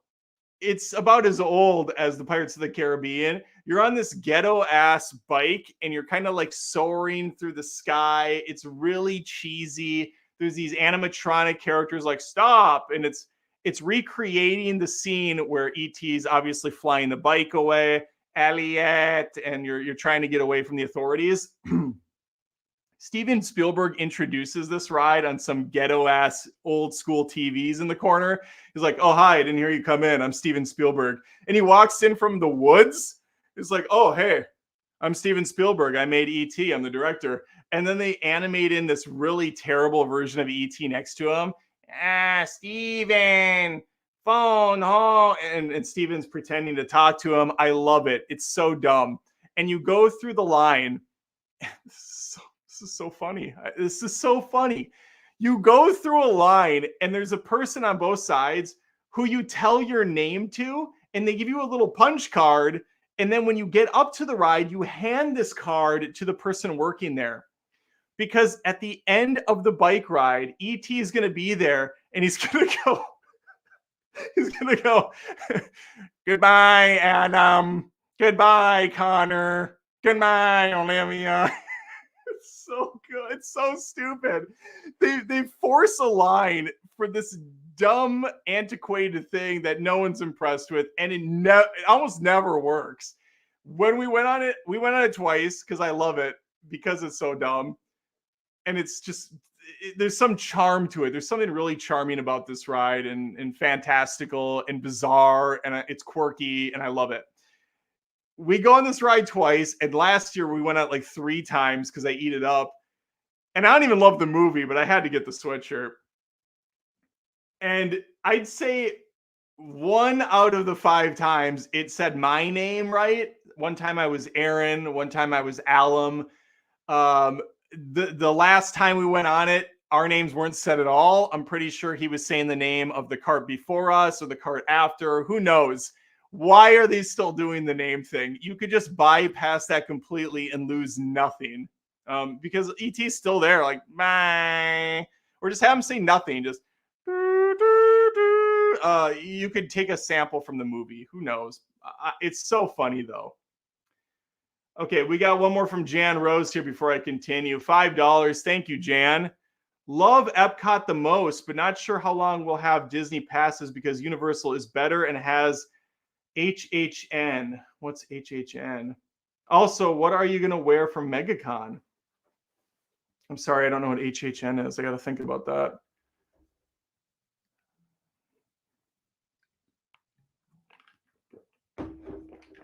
Jan, I don't know what HHN is. Like how I Met Your Mother? No, that doesn't work. How to Train Your Dragon? Home Alone? I don't know what HHN is. I don't know what I'm going to wear for MegaCon. I don't have a lot of wardrobe. I'll probably I got a Jurassic Park shirt there when I was there last time, a red one with some white graphics. That's pretty cool. I'll definitely wear the one you maybe saw in a previous video with the creature from the Black Lagoon. He's chilling out. He's got some 3D glasses and popcorn. I'll definitely wear that on Horror Day on Sunday. Horror Day, not Horror Day. I'm not doing that, although that would be fun too. Oh, Halloween Horror Nights. Thank you, Jan. I was actually thinking that on my brain, but my mouth did not work to say it. Halloween Horror Nights, yes. Universal does a thing where they set up like 8 pop-up tents, maybe more, maybe less, give or take, and they're themed around different scary movie properties. They had a Last of Us tent there. They had I think a Halloween tent pop up. And they're apparently amazing. I didn't go. I wanted to, but it didn't happen. Okay, now that I derailed myself with E.T., I was talking about Magicless Kingdom, Tragic Kingdom, if you will, which is a great album by no doubt. Easily their best album, I would say. Maybe you could make an argument that Rocksteady is as good, but I think you'd lose that argument. Although Rocksteady is a great album. I digress. Magic Kingdom. Yeah, we went on Haunted Mansion. We went on Pirates of the Caribbean. Okay. Let me back up the truck. Park open at Magic Kingdom is a complete joke. So you get an hour early access at Universal Studios on the Islands of Adventure side only, as far as I know. At least that's how it's always worked for me. It's possible they switch off days or something, but every time we do it, it's Islands of Adventure only. You get an hour early access to Islands to certain areas of the park. Basically everything on the right-hand side. So crappy Dr. Seuss World that no one wants to go to, the Olympus stuff, and then you have Hogwarts, which is the big thing. So you could get in line for Hagrid. You could get on the castle ride. And you can actually get to the Jurassic Park stuff over there as well. So you can get on Velocicoaster. Basically, you get all the popular stuff that you want to go on. Let's contrast that with Magic Kingdom. What they're offering for you is a 30-minute early access to Tomorrowland. The shittiest part of the theme park, arguably. Tomorrowland has Tron, which is a virtual queue, so that's nothing.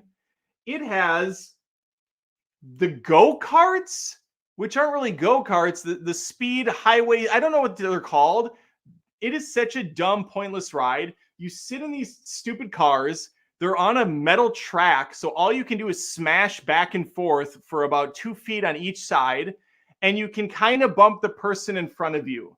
And that's it. You're all slowly moving in the same track, though. So really all you're doing is once in a while hitting someone if they slow down. You all go the same exact speed, so basically you're all just slowly moving on a track to the end. And you're not supposed to bump each other. You get in trouble for that. Really, it's completely pointless. You could move faster in a wheelchair. I've seen people move faster in a wheelchair. If you're on a Rascal, you are having a better time than the people on those cars. So to recap, a race car ride that you don't want to go on, the virtual queue that you can't go on, and then Space Mountain, and I think the Monsters Inc. Laugh Factory is over there, which why there's never a line for that, so what a waste. Space Mountain was not working when I got there, and they don't say the ride's having problems or it's malfunctioning or anything. They just say it's not prepared right now. I can't remember the term they use, but this woman's out there, and I go, can I go on Space Mountain? She's like, it's not prepared or something. I'm like, oh, okay, so this was a complete waste of my time. Great. I'm glad I got up for literally nothing. And so that was the experience at Gate Open at Magic Kingdom. So then I hauled my ass back to the other side to go to the Haunted Mansion because the gate's open by then. Takes 15 minutes to walk across the damn place. We went on those rides. We went on It's a Small World after all, because I wanted my children to feel the pain and anguish that I felt growing up the one time I went there. And it's terrible. It's an atrocious ride. It's miserable. It's haunting. And it goes on forever. It's by far the longest ride, I think, in park existence. It never ends. The song never ends. The creepy dolls never end. And the fun never starts. So it's kind of ironic. Peter Pan's over there. Fun fact, I've never been on Peter Pan. Never had a desire to go on the ride. And I've never seen the line or the queue for that less than 90 minutes. I don't know what's going on with that ride, but it's always the longest fucking wait time ever. There's what else does Disney Magic Kingdom have to offer?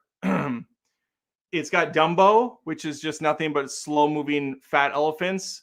It's got teacups, which are slow moving rotating teacups. It's got an Aladdin magic carpet, which is a slow moving magic carpet in a circle. It's got an Ariel under the sea adventure, which we're really playing with the word adventure. It's this slow ass moving animatronic ride that's garbage.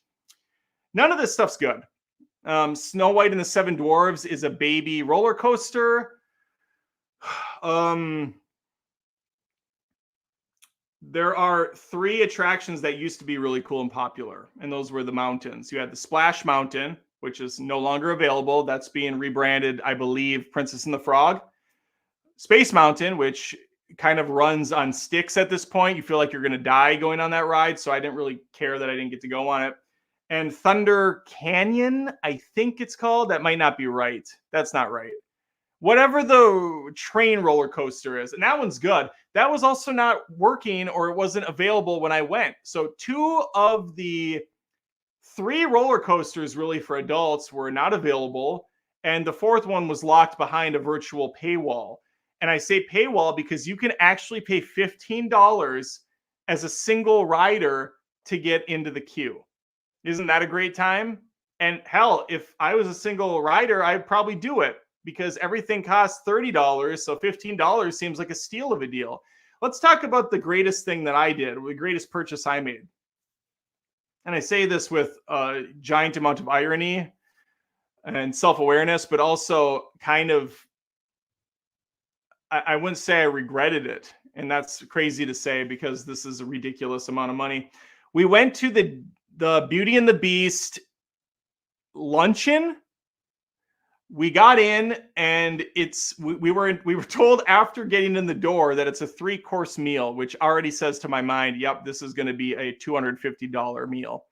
You get an appetizer, you get the primary meal, and you get a dessert. And there's 4 of us. This place was great because you're in the magical Disney ballroom from Beauty and the Beast. You're in Prince Adam's chambers. And I always thought it was funny that it's never Prince Adam. Okay, where are we at in the timeline of Beauty and the Beast? I see the Beast walking around still post Belle marriage. Did she prefer the Beast? Did he turn back somehow? Did he go to the gypsy woman and say, hey, listen, this relationship is not working. She wants a beast of a man, not this pathetic Adam guy that I normally am. Yes, he is Prince Adam, and I'm happy about that because Belle is my princess of choosing. And honestly, for the amount of money I paid at this lunch, I'm pretty pissed off that Belle didn't make an appearance. A cameo would have been fine. I saw the Beast fucking 5 times. He comes rolling out. By the 5th time, I'm like, I'm trying to eat, dude. I'm trying to eat. Our meal was the best of the Disney experience. I thought it was fantastic. Uh, they had everything was able to be dairy free or gluten free. They made a lot of awesome exceptions. It was really great. The guy hosting us, the guy serving us was fantastic. I love this guy. It was awesome, and he got a nice $70 tip from me. Normally, I don't leave $70 tips, but when your meal is over $400, you kind of have to. Yeah, that lunch cost me just shy of $500 for the three course meal, and that was kind of the last straw that broke the Adam's back. I said, you know what? I think it's time to leave. I think it's time to go. We did, however, make one swing over to Disney Springs because we drove almost 6 hours to Disney. It was like 4 o'clock, and you know what? The traffic was kind of bad. So I thought, you know what? Let's move over to Disney Springs and see what they have to offer. We liked it when we went there last time at night. Holy hell. Disney Springs on a Saturday, you might as well put yourself out of your misery because that was nightmare fuel. Nowhere to park, wall to wall people. The stores were overcrowded. The line to go in the Lego store, you heard me, line to go in the Lego store was around the building. We somehow managed to stay there for maybe a half hour because my daughter, her birthday's coming up, and we were going to let her do some shopping. But my God, has Disney become a absolute cesspool of overpopulation. And I know Florida itself has grown by leaps and bounds as far as population. South Carolina has. A lot of the East Coast has, because people all collectively hit a midlife crisis, myself included, when COVID hit. And we thought, we don't have to work and live in these terrible cold conditions. Let's go somewhere warm that's relatively cheap and we can afford. And ironically, we all moved here, so the prices have gone sky high and they're no longer cheap. Joke's on us. Yeah, just Disney Springs was terrible. I'm sure if you went like Monday through Thursday, it would still be very manageable. But oh my God, on a Saturday afternoon, why do people go? Why did we go is what I asked myself. I didn't tell you my one nightmare story, and I'm going to leave it with this. So if you have any final super chats, please put them in. I'm putting in the work. I would appreciate it. The night after we went on Guardians of the Galaxy at Epcot, it was probably, it doesn't matter what time it was done. I think it was around 7. We got off the ride and we parted ways with Epcot. It was very pretty. It was nighttime. The giant ball lit up all sorts of colors. It was very pretty. It was very impressive. Absolute work of art and creation and creativity. We have to jump on our bus. These things are supposed to come every 15 minutes. We wait around for 30 minutes and the bus is nowhere in sight. Several buses have shown up, though, for All-Star Resort, which is just down the road from us, just around the Riverbend, Pocahontas. So when this bus rolls up, number 3, I kind of pop my head in and the driver's like, yep, you guys can get on, because the line now, since we got there to get to the hotel, had grown significantly.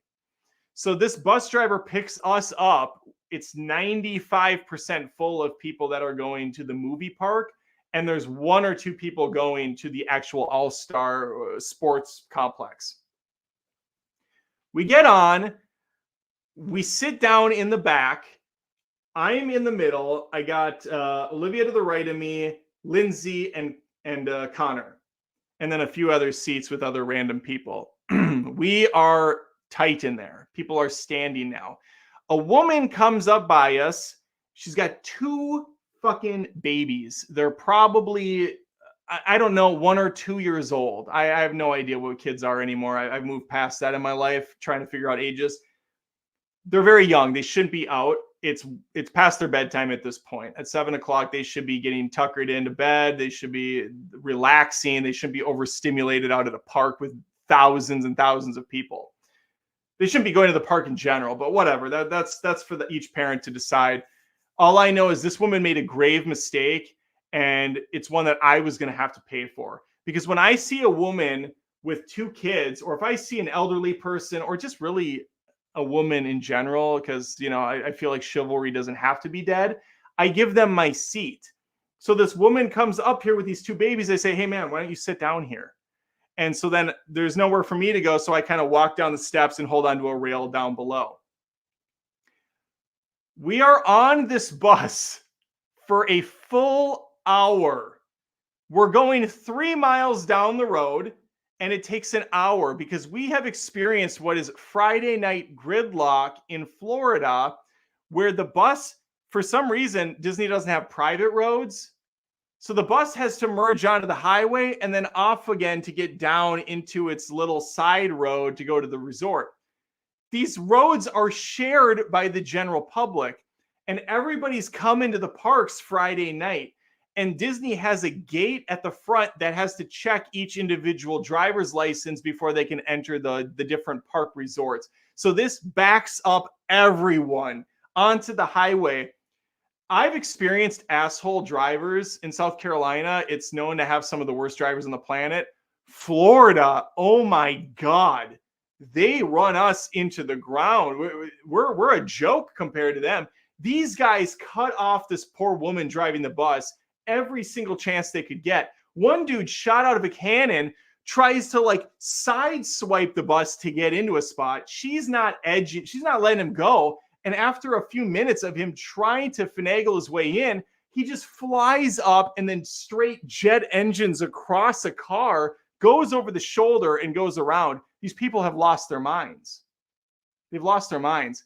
To make matters worse, what I thought at the time was being a nice gesture turns out to be a complete nightmare, because that woman that sat down between my child and my wife, her babies have been crying the entire time, loudly crying, hysterically crying for a full 60 minutes. And so now I'm kind of the asshole because I left them. I abandoned my family to their own will. But to be fair, this woman would have been standing up next to us with the crying babies anyways. It's not like I made anything worse. If anything, I maybe gave them a bit of relief. And also, to be doubly fair, my wife and kids could have also stood up and maybe moved down the bus next to me. Or to be triply fair, the fat ass in the back that's taken up 3 seats to himself could have maybe scooched over so that she and her kids had a spot to sit. There were a lot of opportunities on the table, and none of them were utilized. So I'm standing over in the side with my dick in my hand with a guy holding onto his baby for an hour. At one point, the kid was getting restless. He goes down. The dad accidentally clips him with his shoulder. That kid starts crying. This sets off a domino reaction of like 4 or 5 different children on this bus in perfect unison, in perfect harmony, crying their hearts out. Kill me now. Every second's an eternity when a baby is crying. So imagine a full 60 minutes on a bus. Already dealing with the frustration of traffic and not moving even an inch every 10 minutes. Okay, that was my one nightmare thing of the 6-day park event. So not terrible, but man, was that bad. Sometimes I really hate parents, I guess is the bottom line. And I really hate Disney for excusing bad, for not only excusing it, for rewarding bad behavior by allowing these people to bring their kids in free of charge. Charge the babies the same price, nay, charge them more. Charge each little baby $300 entry fee, and we will see the parks dwindle down from the babies.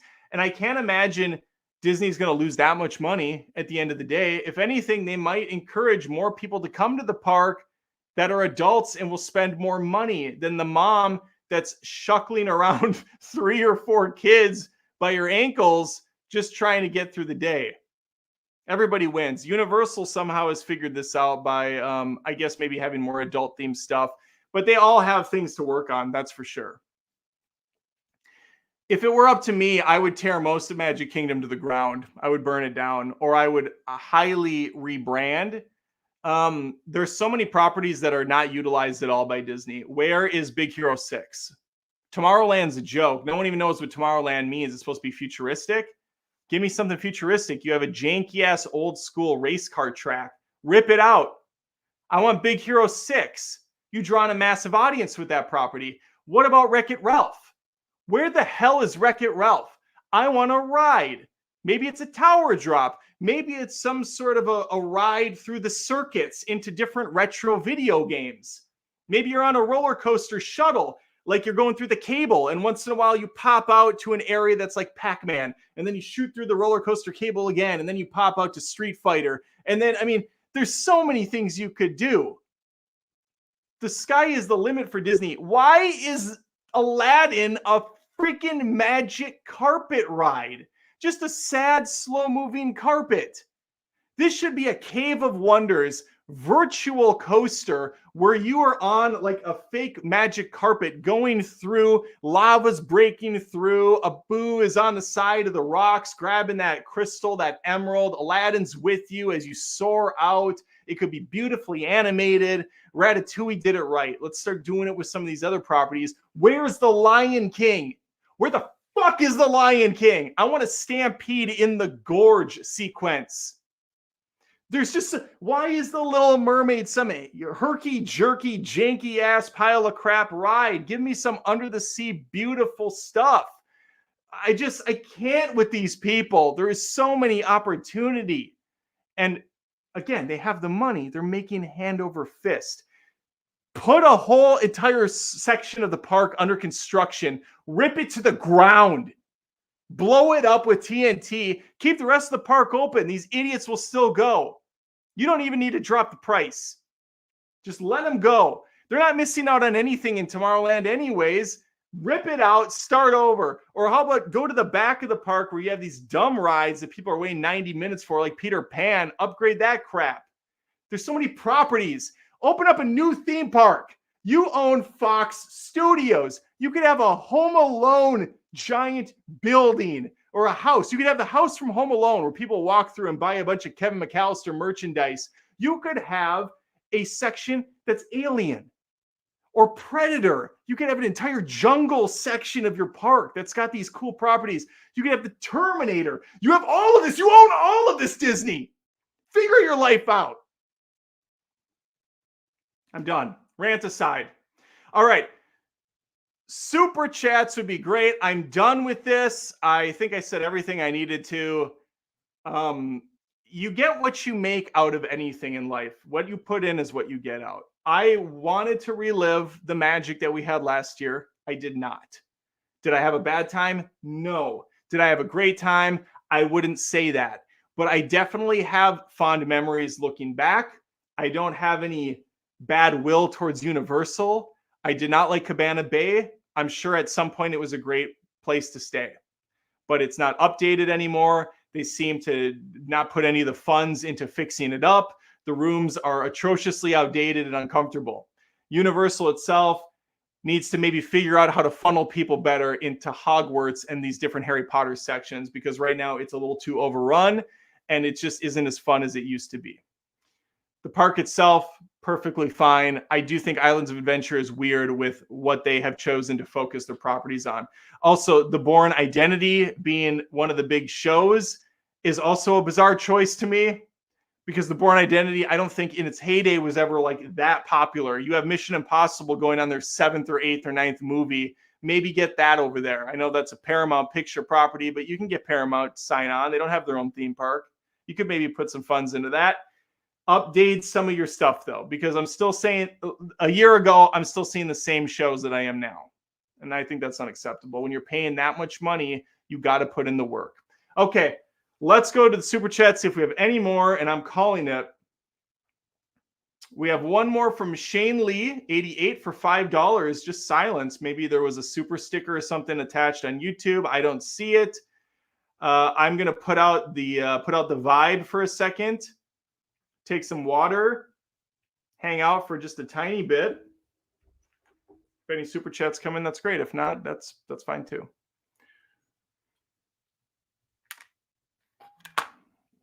Oh, my throat is dry and parched from the yelling.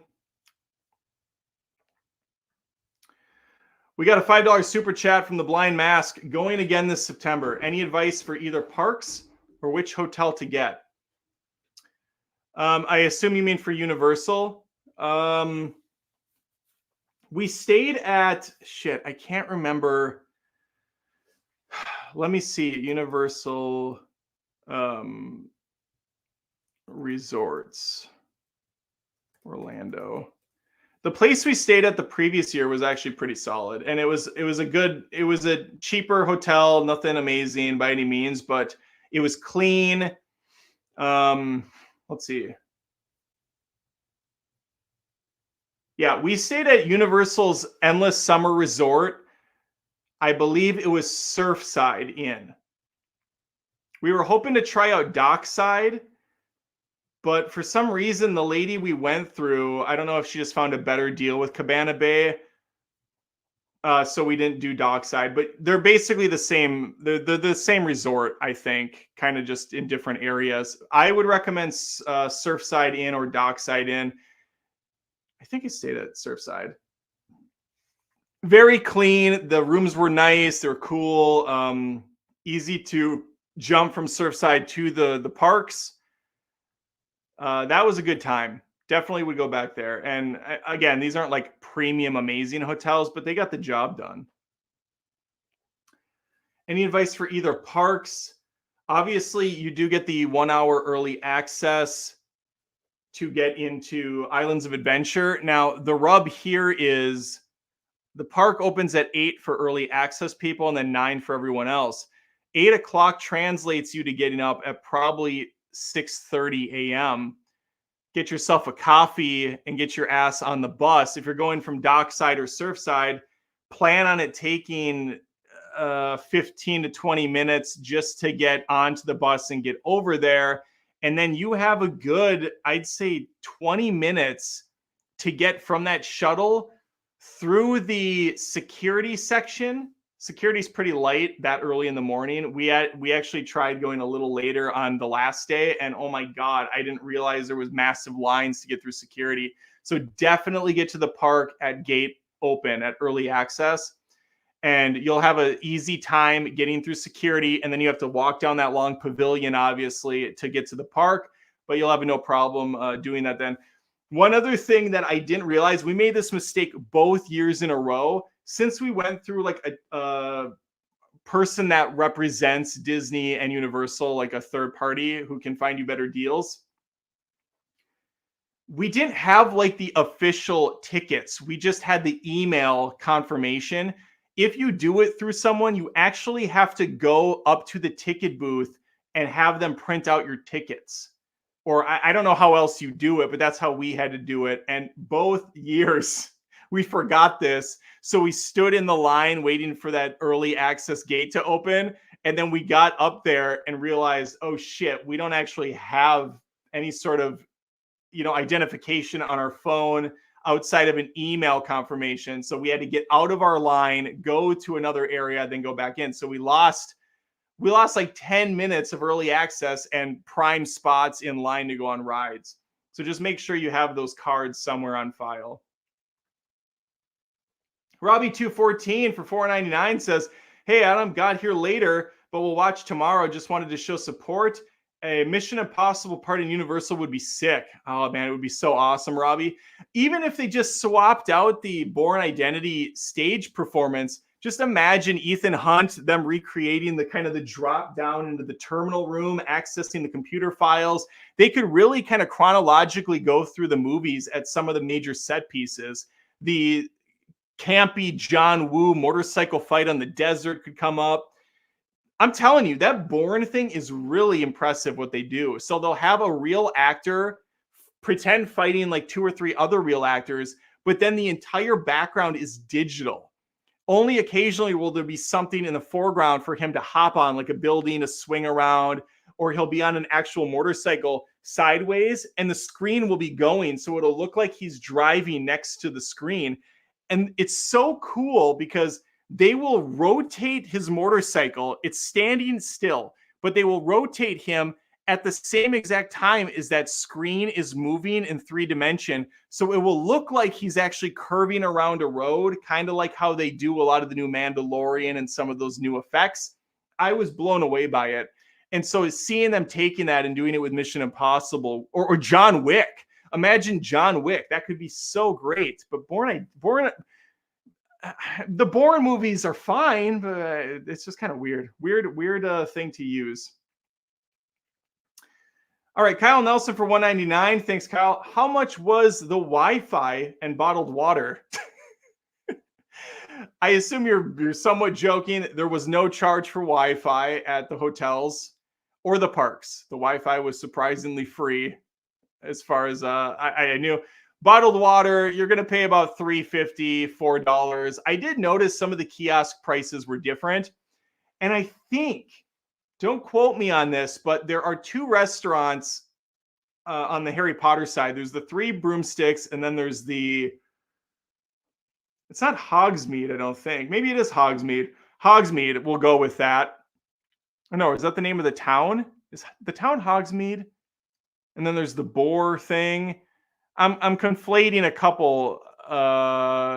Whatever. There's two restaurants. They both have the exact same menu, but how they handle things are differently. So at the Three Broomsticks, you get in a line, you order, and then you wait at a little station for your food to be done, and then you take your tray and sit wherever you want. At the other restaurant, I'm going to look it up because now I'm getting annoyed unless someone has answered it already. Let me see if someone's answered it. No, they haven't. Hogshead. Thank you, Blind Mask. Hogshead. At the Hogshead, you get in line, you order your food, but then a person actually assigns you a table to sit at. And I think butterbeer or another drink come with your breakfast. And I don't believe the price reflects the difference. I think it's cheaper to eat at that one than it is the Three Broomsticks. I might be completely off base, but I think that might be the case. Rhyme was not intended, but I hit it. That said, I like the Three Broomsticks better.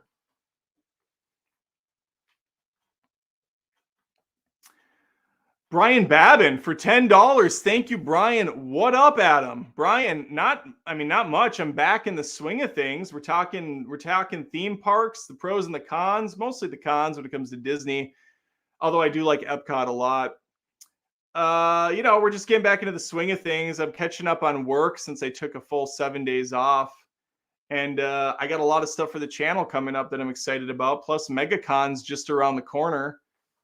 We're doing things, Brian. We're doing things. The Blind Mask just became a YouTube member. Thank you, The Blind Mask. And thank you for letting me know that people should be doing this. If you like my channel, if you like my content, you probably know that I do not do this full time. I have a full-time job on top of this. And so memberships are very appreciated. You can be a YouTube Join member for $1 a month. You just hit the join button. And with that, you can actually go back through the community tab. There's exclusive community posts for you. And depending on your tier level, I think even at $1, you get access to a whole chest of exclusive videos from my private second channel, Adam Olinger. There's 300 plus videos on there, and they're not movie related necessarily, although there's a good chunk that were just maybe a little too saucy for the main channel. There's a bunch of rants on random topics. There's funny skits that aren't on here that you get access to. Plus, you're just really helping support my channel, and I appreciate it. $1, I don't know why I even offer that one. That's pretty much peanuts because YouTube does take like 40% of that. So I'm making 60% a month off of that membership. But still, I appreciate anything you can do. Patreon is better because they take far less of your revenue. And it works the same way over there. On Patreon, you get access to a whole bunch of stuff depending on your tier level. It just helps the channel. I do my best to offer exclusive content and to give extra perks. If you're at a higher tier level, I make no promises I'm going to hit on those marks, and oftentimes I fall short just because I'm trying my best to do all these other things to grow the channel. So yeah, I appreciate any support you can give. Thank you, The Blind Mask, for that. I think things are slowing down, so I will probably wrap it there. Last thing I'll say is if you liked this stream, we went for 9, 10, 11, went for 2 hours. So it says over here exactly how long, 2 hours, just over 2 hours. If you like the stream, please just hit the like button. I think that does something for YouTube. And maybe go on the comment on the stream video and just say something. It doesn't matter what. I think the comments help under the video when this is published. And make sure, lastly, to hit the notification bell. I don't even know where the bell is at this point on YouTube. It's somewhere in the corner. You hit the notification bell, and even if you're subscribed, you might not see my videos in your feed. The notification bell tells YouTube, hey, not only am I subscribed to this channel along with 100 others, but I want to see his content actually recommended to me. So YouTube will then show my new content in your feed when you go to YouTube. They'll say, hey, Adam's got a new video, instead of Adam's got a new video. Or they don't even whisper it. It's just hidden away. And that's what happens. It's a true story. Okay, I'm done. I'm ghost. I'm tired. It's 11:30. I got videos to edit. I got work to catch up on. My wife messaged me. Oh God, she gave me 1,000 messages. What is all this crap? Why did you send me all this, Lindsay?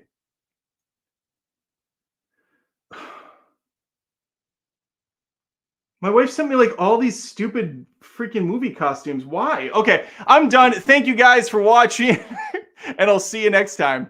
Take care.